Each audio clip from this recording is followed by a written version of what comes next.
Hello everyone, welcome to Sanmarga classes. Bharata ವರ್ಷ ಭಾರತದ ಭೌಗೋಳಿಕ ಲಕ್ಷಣಗಳು ಮತ್ತು ಪ್ರಾಗೈತಿಹಾಸಿಕ ಕಾಲ ಎನ್ನುವಂತ ಚಾಪ್ಟರ್ ಮೊದಲನೇ ಪ್ರಶ್ನೆ, ಭಾರತದ ಕರಾವಳಿ ತೀರದ ಉದ್ದ ಎಷ್ಟು ಅಂತ ಕೇಳಿದ್ದಾರೆ.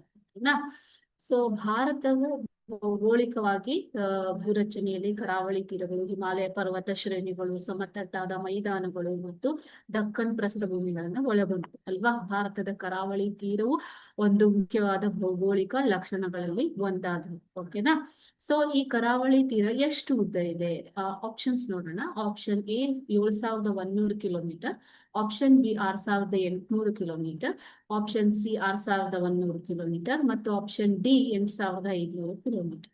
ಸೊ ಸರಿಯಾದ ಉತ್ತರ ಬಂದ್ಬಿಟ್ಟು 6,100 ಕಿಲೋಮೀಟರ್ ಉದ್ದವಾದ ಕರಾವಳಿ ತೀರವನ್ನು ಹಾಗೂ ದ್ವೀಪಗಳನ್ನು ಒಳಗೊಂಡಂತೆ ಸುಮಾರು 7,516.60 ಮೀಟರ್ ಕಿಲೋಮೀಟರ್ ಕರಾವಳಿ ತೀರವನ್ನ ಭಾರತವು ಹೊಂದಿದೆ. ಇದನ್ನ ಪೂರ್ವ ಕರಾವಳಿ ಮತ್ತು ಪಶ್ಚಿಮ ಕರಾವಳಿ ಅಂತ ವಿಭಾಗಿಸಲಾಗಿದೆ ಅಲ್ವಾ ಮಕ್ಕಳೇ. ಪೂರ್ವ ಕರಾವಳಿ ಮತ್ತು ಪಶ್ಚಿಮ ಕರಾವಳಿ ಎರಡು ಕರಾವಳಿ ತೀರಗಳು. ಓಕೆನಾ.